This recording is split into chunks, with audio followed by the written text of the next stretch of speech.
Is this centered? You know how we are.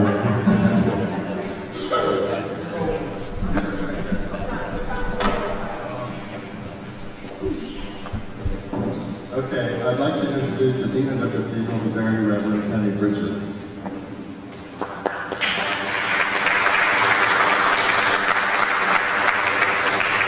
Good morning, friends. Welcome to St. Paul's Cathedral. I'm sorry I wasn't here at the beginning of your conference to welcome you, but our clergy conference was inconveniently scheduled for exactly the same time. I'm glad to be back here in time to say hello.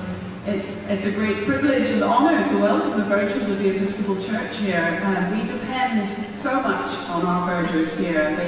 You all do an incredible job, especially in those churches where the choreography can get a little bit complicated and the clergy just have no idea what to do. I've been well trained and I know that all I have to do is find Lisa, our head verger, and follow her. Any procession, just find Lisa, walk right behind her, and I'm good. And it simplifies my life enormously. And I know how much you are all treasured by the people you work with and minister with. So it's a great pleasure. I'm looking forward to tomorrow and the grand procession for our 10:30 service. I hope you all know that it's streamed live, so you can tell all your friends and relatives back home to tune in at 10:30 Pacific time and enjoy the procession and the service. I'm going to turn things over to Duke.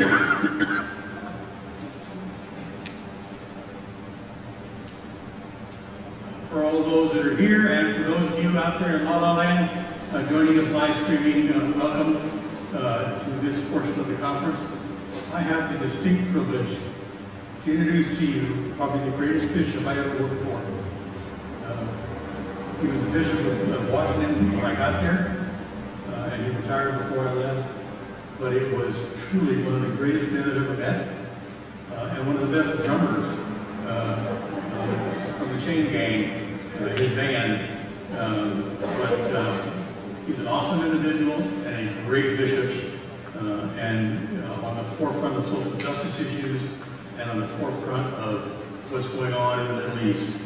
And I'm proud and distinctly honored to be able to welcome the Right Reverend Chane.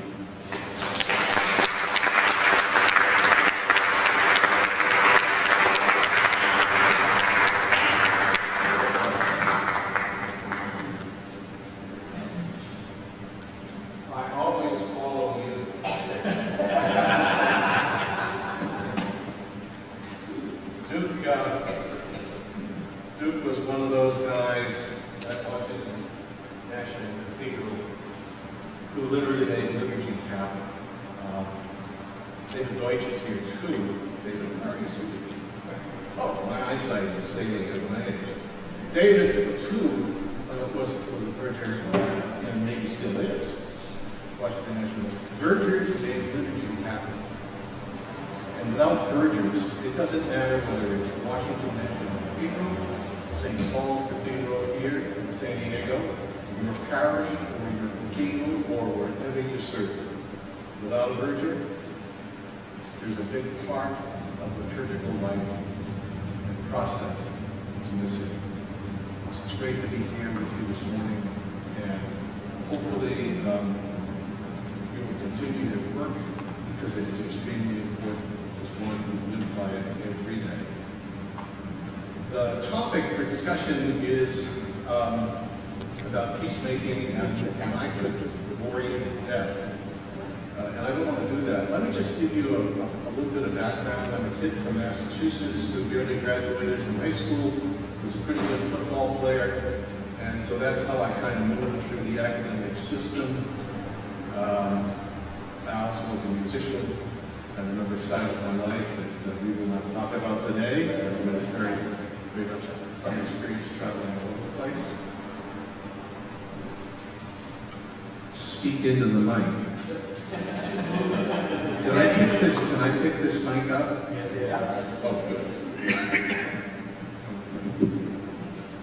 Okay, now I can sense it's on. Thank you. Anyway, I wanted to tell you I'm from a different time, as you can tell, and a different generation. As a young person, I grew up in the Episcopal Church in Winchester, Massachusetts. When I went to college for a couple of years before I went on the road as a musician. I never went to church after I left Winchester. I was drawn back into the church, however, after I got married by working with the Episcopal Church in Boston's Roxbury in the South End. And it was those years, several years, where we were doing stuff in parts of the city that had been burned out because of the riots. My bishop was John Melville Burgess, who was a great bishop, and who said, the church needs people who know the street. You know the street. You should go to seminary. And I said, no, I don't want to do that. That's not a good idea. And he said, we'll figure it out. I remember going to Washington, D.C. when I was in seminary, my junior year, first year. I did not go with the intention of being ordained. I had a lot of questions, and I happened to have a bishop who said, if you have questions, maybe there are answers there in New Haven at seminary. But I remember going to an anti-war demonstration in Washington, D.C., can't even remember the year, probably 69, 70, I can't remember. Anyway, it was a really tough time for this country. And I went to an Episcopal church and wandered off through D.C. and found this Episcopal church, and it was located in the bowels of that city, part of the city which had been torn up by the riots. And as I walked up the sidewalk to go into the church, there were two people at the front door. One was obviously somebody who had just come off the streets, having had a couple of pops. The other was a person who was really not, I guess you could say, wrapped too tightly together. But they were the welcoming people at that church who invited me in. And the rector had vestments that looked like they were of that time, right out of the 60s. Really wild vestments. The music was unbelievable. The people were great. There was a big luncheon after the service where everybody was invited. And what they did was they were embracing this huge part of the city that had been left barren by the riots. And I thought, that's really what the church ought to be doing. John Hines, who was from Texas, was the presiding bishop of the Episcopal Church at that time.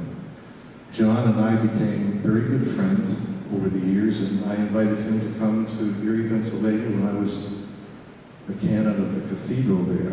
And he was very elderly, but he was unbelievably eloquent. And he was calling the church to address some of the conflicts both in our own country, but beginning to look at the conflicts that were emerging in other parts of the world. And so if it was John Hines, John Melville Burgess, two great men in the church, and also Bishop Barbara Harris, who was a part of our journey. Barbara stayed by me when I was a priest and canon in Erie, Pennsylvania, when I brought presentment charges against the clergy of the standing committee for refusing to abide by the canons of the Episcopal Church that allowed for women to be ordained to the priesthood.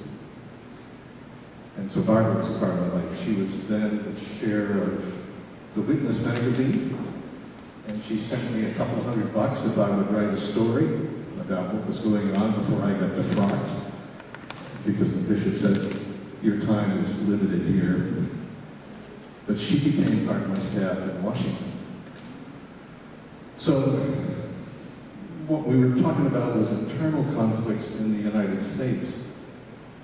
But when I got to Washington, I had not a clue about what I was supposed to do. I don't know if anybody does if they're elected as a bishop. I mean, I didn't. I had a meeting with Frank Griswold, and Frank said to me, we need to have this talk because you need to understand what you're supposed to do here in Washington. And you need to know that the Episcopal Church has an office for government affairs up on the Hill. Your job is going to be to run this diocese as best you can. It is to work with our government office on global and internal issues based on resolutions passed by General Convention, and also to address some of the issues that are really conflicting the country and the world. There's a job description for a diocese that we had 100, I think we had 102 congregations then, and we had 3 parochial high schools and a bunch of really neat schools in some of our parishes, and then 3 schools in the Cathedral Close. So it's trying to manage all of that stuff, which I didn't do a very good job of, quite frankly. I had a great staff. I brought people in from wherever, because I thought I knew what my limits were, and I think there were a lot of them.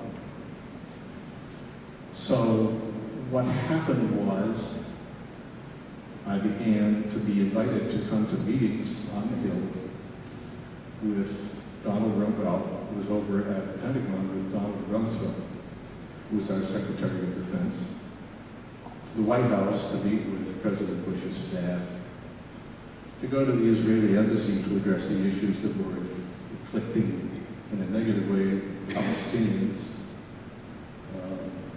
and also what was going on in Gaza at that time. So at least all of these things are kind of swirling around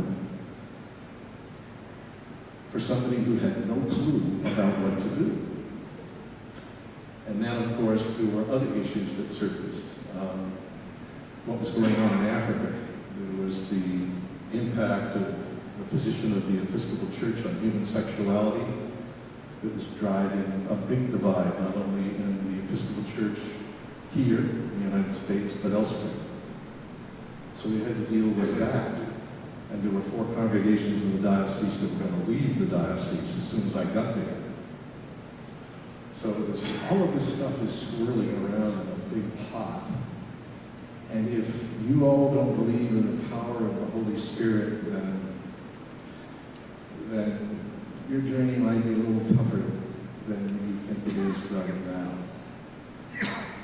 It was the gift of the Spirit that brought great people to work with me. It was the gift of the Spirit to help me work in a very complex environment. It was the gift of the Spirit that gave me the opportunity to travel pretty much all over the world on behalf of the Episcopal Church and the Anglican community, and to be able to begin to address and work with the government, our own government, which was sometimes a hard nut to crack. But when I think back in my days in Washington, the president that I had the most fun with, if you can believe it, my liberal friends were really shocked, was George Bush. Because he was really focused on Africa at that time. We were, as an Episcopal Church, focused on Africa at that time. There was the issue of the war. That's how I met Donald Rumsfeld. And that's when I went to London and I met with Tony Blair and with some other clerics from around the community. So, I guess what I'm trying to say is the Episcopal Church in my generation was read the gospel and then do it. It's all about relationships. It's all about engagement. It's about being in places where nobody else wants to be. It's about doing the things that will always receive criticism because other people might say it's not the right thing to do or you're not doing it right. I was drawn to the Episcopal Church because we had, at that time, in my generation, a presiding bishop who said, go and be sent forth into the world to make a difference. And that's the challenge that came to me by a fluke of the Holy Spirit's decision-making, to become the Bishop of Washington. And I served there from 2002 till I officially retired according to the Church Pension Fund in 2012.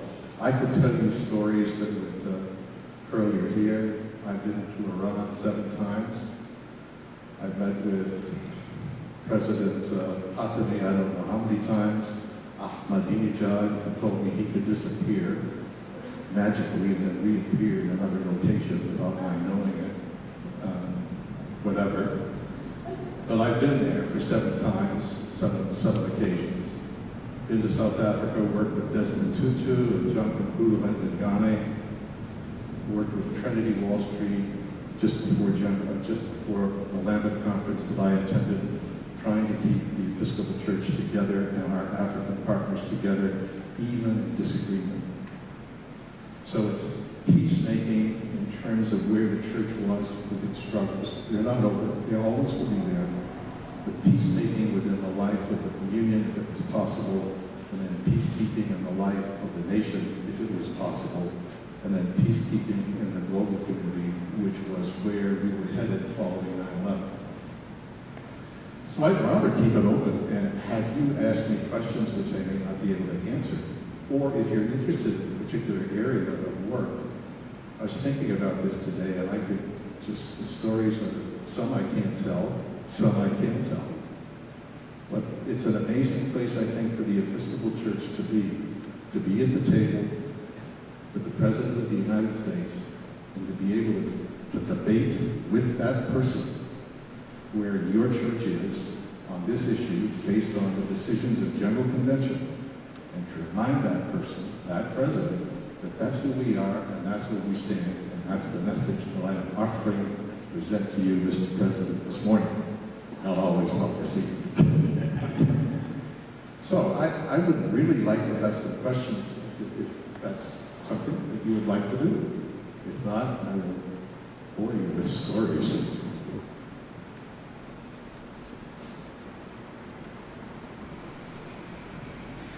Hi there, I'm Michael Seward from St. Mark's Cathedral in Seattle.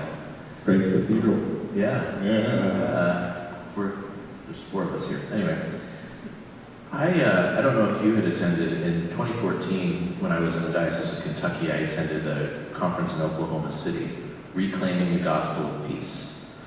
And Jeffrey Shorey was there, Justin Welby was there, a lot of amazing speakers. It was one of the best conferences I've ever attended. I attended on behalf of our Diocesan Committee on Peace and Justice, and a lot of really good work came from that, but I haven't seen another iteration of that sort of thing since then. And I'm wondering if you are aware if the Episcopal Church has plans to do something like that again. It was such an enriching time. Not aware of it, but it's an issue that has surfaced in my life and my heart, because we're not there right now for whatever reason. And that's hard for me, coming from what I interpreted the gospel to be about. I'm reminded, I had a luncheon right here in San Diego when somebody nominated me. Nobody ever told me who nominated me to run in that election process for the Diocese of Washington, and the bishop, presiding bishop at the time, Frank, was it Frank? Yeah, it was Frank. And he came to town and said, understand you're being considered as a nominee for Bishop of D.C. I said, I don't want to do that. I'm in a cathedral that's alive. This cathedral is just exciting. It really, and it still is. It still is. I don't want to do that.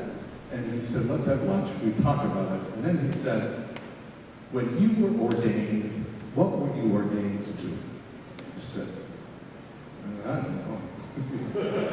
He said, you were ordained to serve the whole church, not this cathedral, or not this city, but the whole church.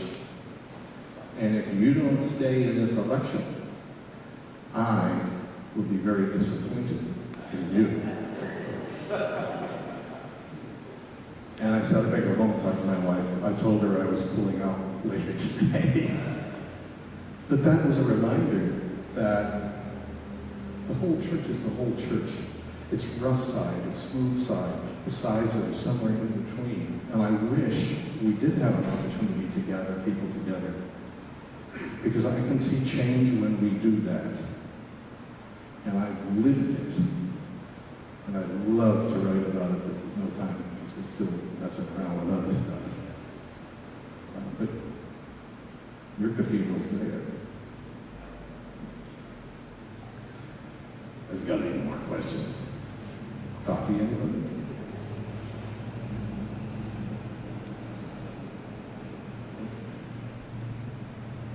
Thank you. I'm Diane Carlisle, also from Seattle, but not from the cathedral, from Epiphany.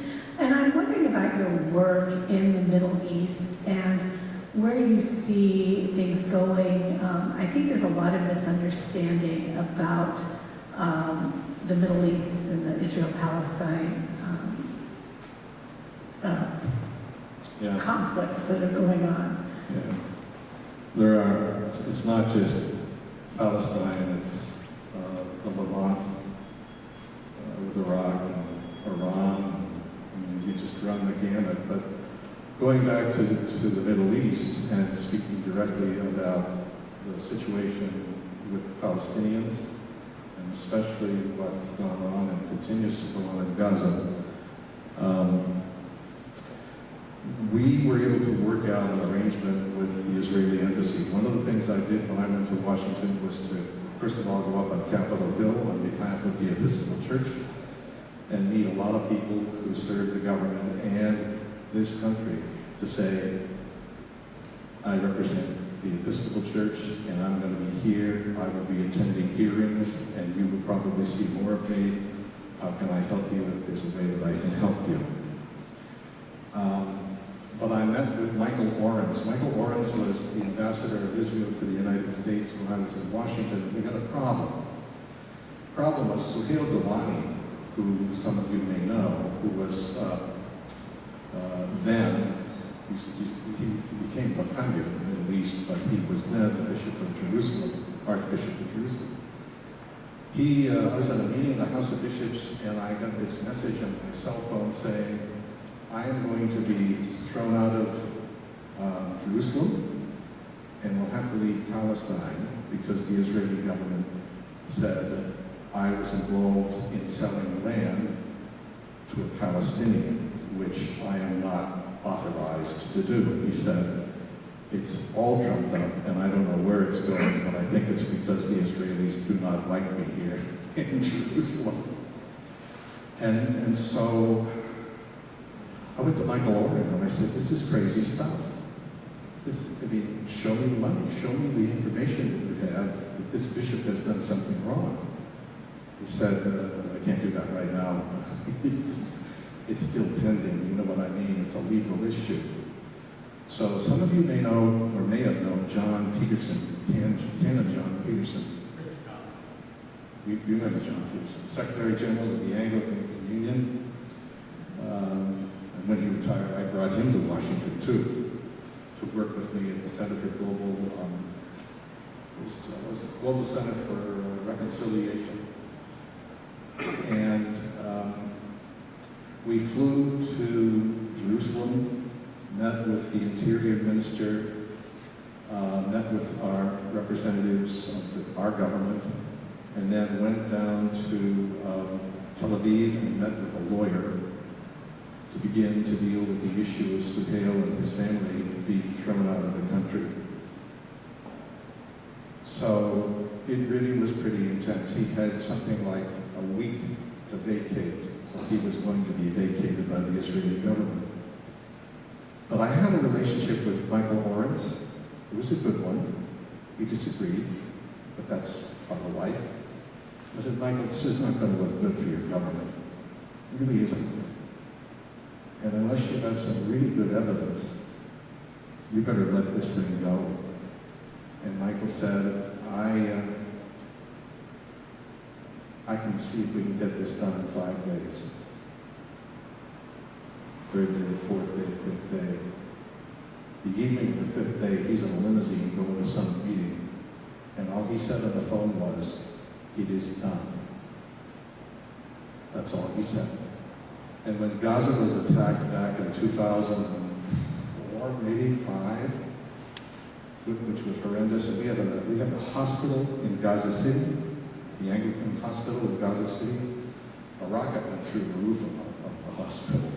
So I sent a letter of protest to Condoleezza Rice and to President Bush and asking them for reparations. And the report I got back in the letter from the president was, it was an unfortunate act of war. So there will be no reparations. They'll have to fix it themselves. But there was the war that had broken open was really horrendous. The hospital supplies were running low in Gaza City. They needed a lot of medicine quickly. The whole border was shut off. And if any of you have ever gone into Gaza, it's an interesting trip. However, we were able to, the Israelis in Washington said, you give us a manifest in terms of what kinds of medicines you need for that hospital, and we'll get it to her. We promise you we will get it to her. So, got a hold of the hospital, they gave us a manifesto, sent it to the Israelis got it over there in 2 days, across the border into Gaza City in a war zone. And if you've never been to Gaza, it looks like what hell must be like. It's just horrible. When I went there with John Peterson and Sahel Delani to meet with officials in Gaza City, we had to put on hunting vests, nice bright orange ones. And I said, well, why do we have to wear these stupid things? And the Israeli said, because you're going from Israel across this 250-yard stretch of land into Gaza. And unless you're wearing one of these, you're going to get shot. Because we have sharpshooters trained on this area at this border crossing. If you're wearing this, they know not to shoot you. And you'll have to be here for only 14 hours. And if you leave, you will never be able to get back into Israel for at least a month. So, with conflicts like that, what you do is you care for the people.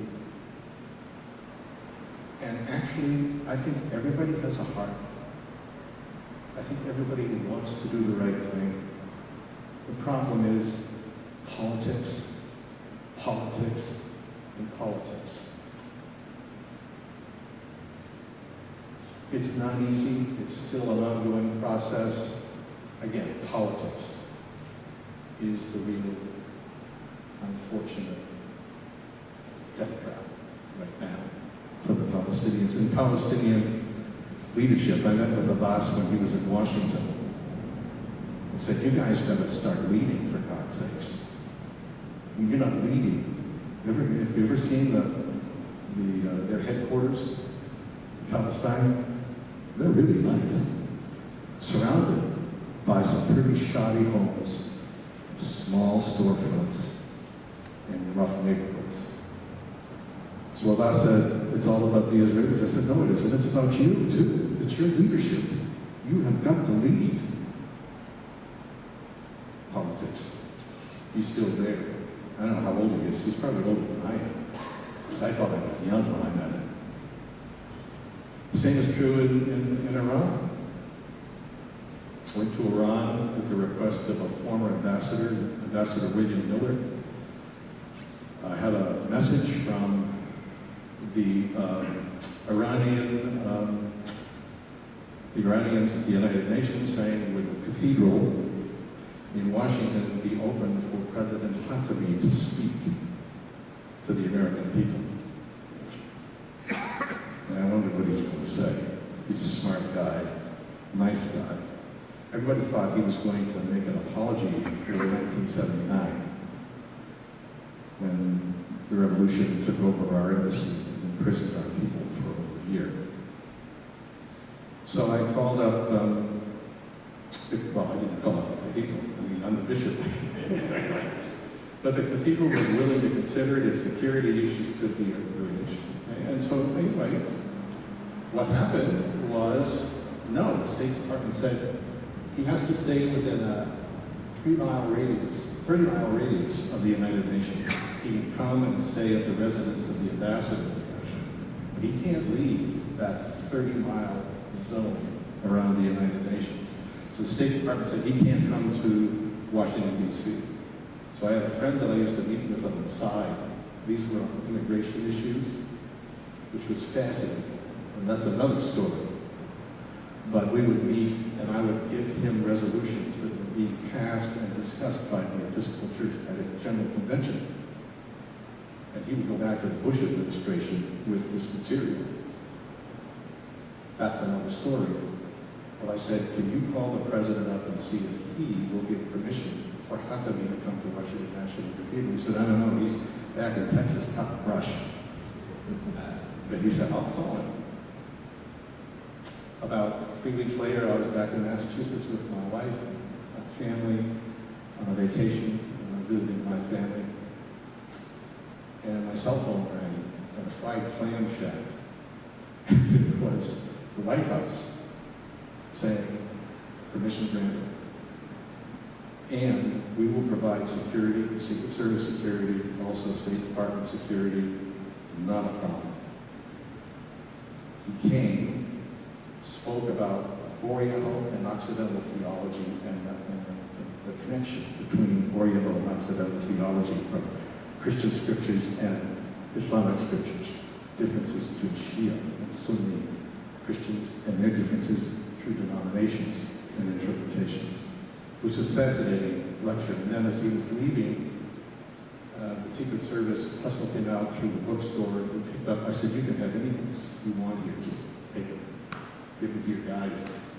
He picked up books on Christian theology, scholars that he really respected, and said, I invite you to come to Iran to meet with my people.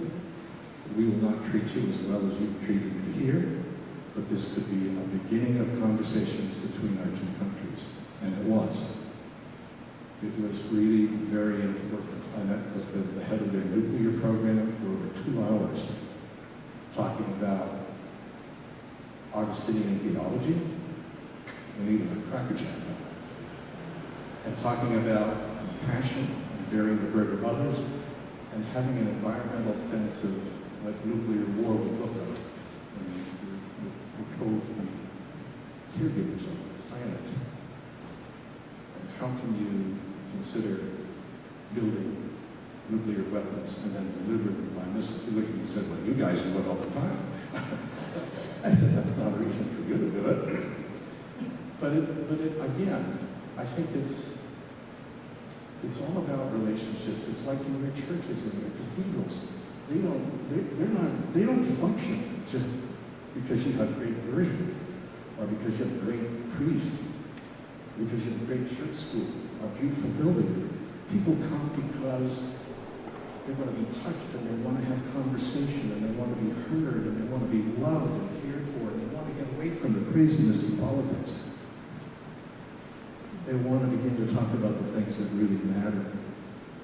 And so being in Iran for 7 shots over the years, I was at the United Nations one day and had lunch with the ambassador from Iran, and he said, John, what are you doing on November 4th? I said, I don't know. He said, well, I do. You're going to be on an airplane. You're going to be flying to Tehran. You can't tell your wife. You can't tell your staff. You can't tell the government. You're going to be going to Iran with 2 Muslims.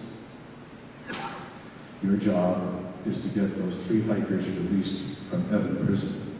They've got a 10-year sentence for spying for a foreign power. These were hikers that crossed over from Afghanistan to Iran. So we fly in to Iran for a very testy time.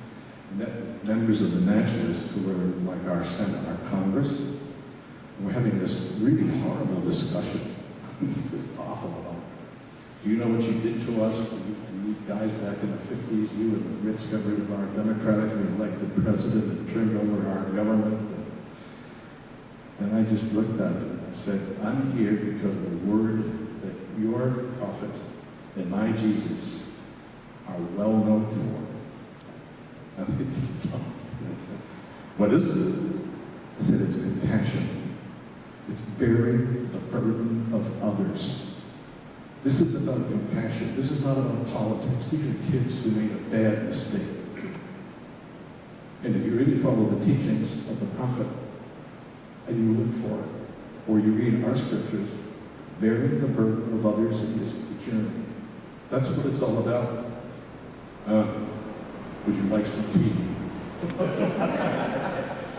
Again, that conversation, just finding common touchstones in scriptures. Not fly-specking them, but saying, hey, you know, this is how we can get things done. You don't need a politician to do this, although you have to work with them. You have to do it. So, for me, that's where the church has to be. I mean, I'm just an old geezer. I still travel. I still do a lot of work in the Middle East. Some of it is kind of wild. I was in Iraq for 10 days, meeting with religious leaders in that country, pleading for Americans to understand how terrible it is and how broken the country is, and can you do something? Can you go and meet with your government? And just, or the Episcopal priest who was in Baghdad said, I haven't seen my bishop in 5 years. 5 years. Can you see if you can make that happen for me and my people? Yeah, we can do that. You can't do that, though, unless you get on an airplane and fly over and then deal with the reality that you may never come back. Because that was a scary trip. Ford 150 with a 50 caliber machine gun and 3 guys, and one truck in front of us, one behind us, and curtains in the van so people couldn't see us, to go up to Baghdad for these meetings in the green zone with the Prime Minister as well. We couldn't send diplomats to do that, but the church can, because our scriptures are so important for us to understand and to find the common elements, both in the Holy Quran and in the Christian Gospels and in the Old Testament. And that's the passion of mine, is to do that work. Another question. I don't want to think about the bad trips. Yes.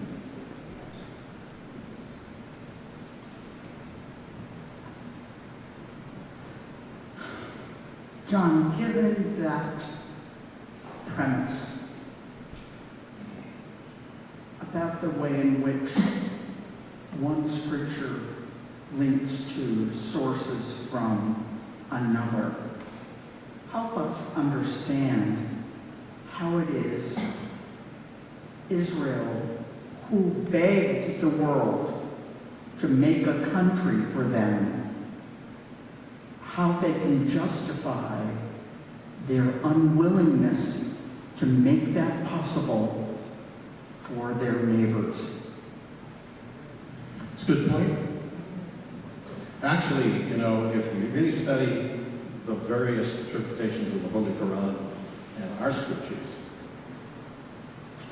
you'll find that the Gospels of Jesus Christ, basically, when you look at the core teaching, are prototypical for the formation of the Holy Quran. In other words, the Prophet Muhammad knew a lot about the early Christians and their movements in that part of the world.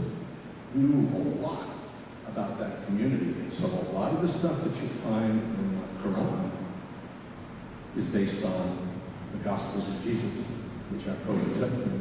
And I worked with a scholar from Princeton on this for about 3 years because it was great ammunition for working. You know what? I worked with Ambassador Katz. I've worked with a lot of people in Israel. Some of them don't like me. It's all about politics. If you can see what's happening in Israel today, it's a very divided country. There are a lot of people that understand your question and would have an answer for it, which would be one that was filled with compassion. But because of the politics, it's not working. And going back to your question, there hasn't been any real effort to sit down at the table in a collective way to have these conversations. Yeah, we can present people. I go to these conferences and people present papers, and they're wonderful papers, but it's, you know, that's not where it's at. It's people to people. Yeah.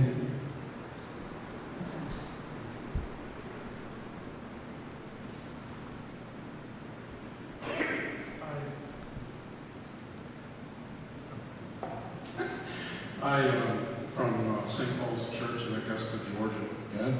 and I participated in a very small but effective progressive Christian group there. And one member of that group is a member of a Palestinian family that regularly attends the church. So I've learned what Palestinians are. I've sat next to her when she's crying. They're from Haifa. And she can't believe the news media any better than anybody else here can. Which my question is, do you believe the media does a good enough job of personalizing and humanizing Palestinians, knowing that there is a large and significant population of Palestinian Christians living there and being oppressed right alongside their Muslim? Absolutely. And you know what? Stephen Hadley was George Bush's, let's see, I guess he ran George's life, the president's life, basically. And I got called to the White House because there was a huge Christian outcry about not allowing Palestinians, right, into the Temple Dome of the Rock for Holy Time, celebrating the resurrection of Muhammad. And I can remember the press not really reporting what was going on. And I went into the Roosevelt room, they had a map laid out on the table, and they said, there's only 2 ways to get in and 2 ways to get out. They're all terrorists anyway. I said, no, they're not. They're good people. They have a right to worship there. Well, the bottom line is, that's not what we see, and your press, my press, the American press, is reporting what is happening, and basically what's happening is because of the Palestinians. They're the problem. They're the problem. And for anybody who spent time in Palestine and spent time with folks there, the Christian community is very, very strong. Small, but very, very strong. I don't know how they survive. I don't know how their hospitals survive, but they do. I don't know what to say other than I don't think the press is there to make money. You know, you write a story, you want people to read the paper or whatever it is on the internet. The stuff that goes on is not covered well. And it's basically, and also the press tends to be tilted toward where an administration might be here in this country, which is true. When we were dealing with the Iraqi war, the Washington Post finally agreed to meet with 5 Christian leaders in the district and outside the district. They said that they were pressured by the United States government to make sure that stories that were not so directly related to finding another way were run in the newspaper. Now that sounds scary, but that is in fact true. And that came from the editor at that time of the Washington Post saying pressure to tell the story in a way that supports American foreign policy is very important globally. And Israel is a partner and always will be a partner. Palestine is a failed state. Not a helpful answer. Yes? Melita Thorpe from St. John's, Laurel, Mississippi. What caused the Oslo Accord to fail?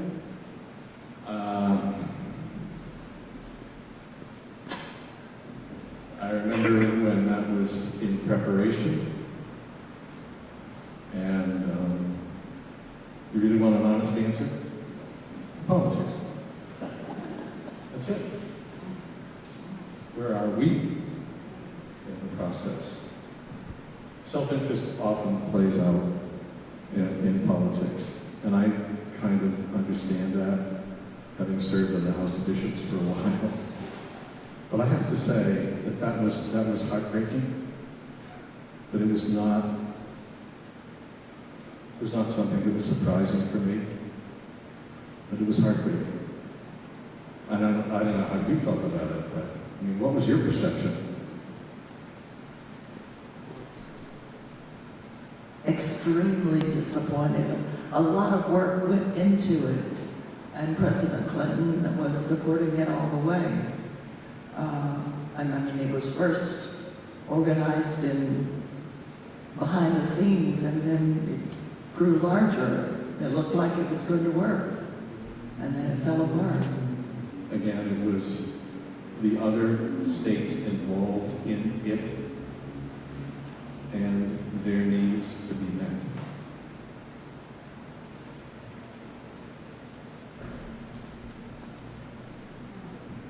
I'm David Crossan from St. Mary's Virgin in San Francisco. The Episcopal, one of the groups I've been working with at the Episcopal Church is Episcopal Migration Ministries. We're just doing astounding work, and I assume we have some impact on work in San Diego since that crisis is so evident. What I'm wondering is, we have a lot of people in our congregation, I suspect in no other congregation, that say we can't get involved, churches can't get involved in politics. We can't do that sort of work, when in fact, we have, and then I tell them, but we have an office in Washington, D.C. that lobbies for what's said. Well, we don't really lobby. Yeah, okay. So would you talk about that, please? Yeah. Politics is from, I never like to read backwards, so I didn't do well in Greek. Polis, and it means the governance of the city or the governance of a community.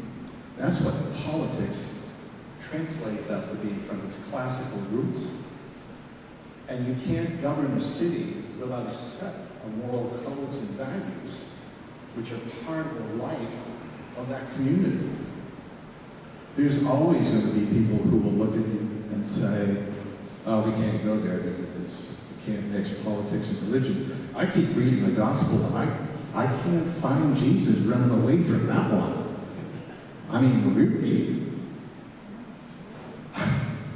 So, it's a fearful thing. I mean, I had to deal with that in the House of Bishops for a long time. And I was considered to be far too liberal and was threatened with censure, along with some of my other brothers and sisters. There's a great book it's called, I don't know if you can find it, it's a book about John Hines. It's called Granite on Fire.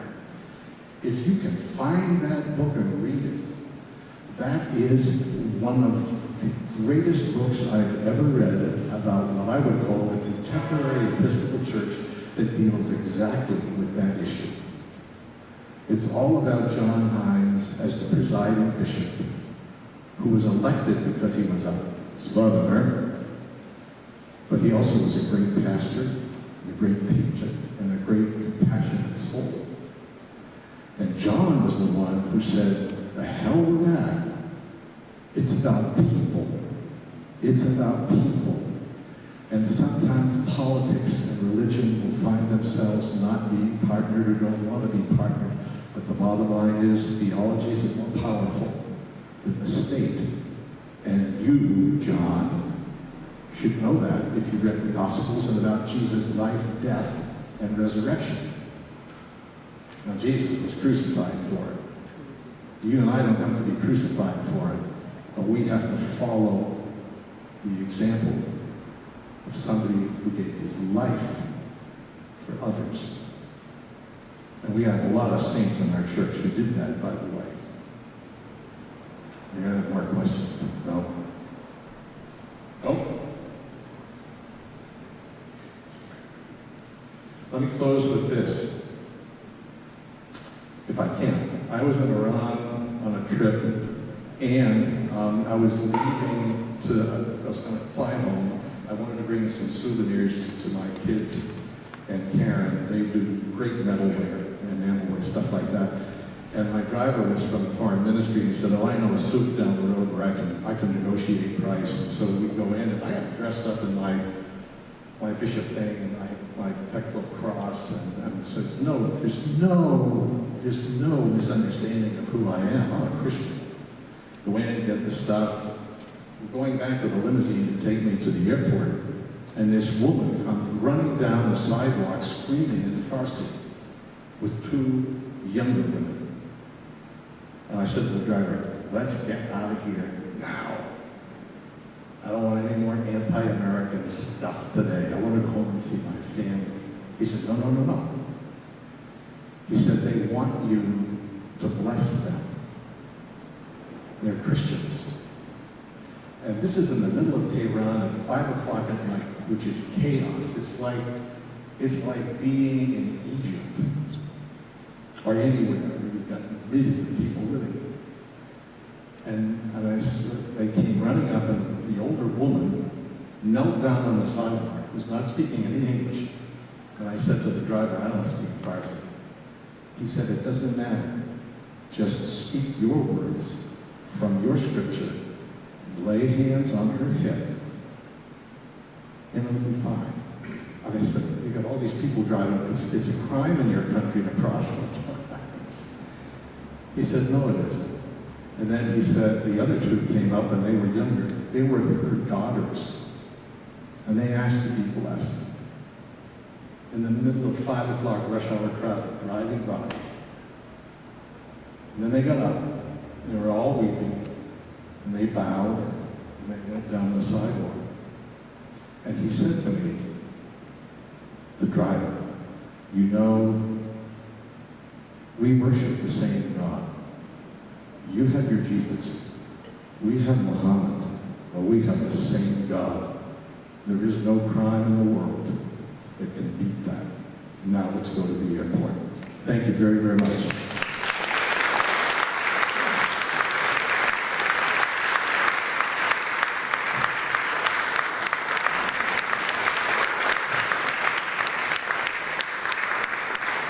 Brooks Mason, thank you very much. And Dean Penny, if she's not here, she's a great dean. And when you look around this cathedral and you see what it does in its ministry, you know, I think that you, Dean Penny, and also Seattle and so many other communities, I know you're all linked together. But this is really an exciting place to worship, to be a part of, and to see change happen in this very, very diverse city. So thank you both.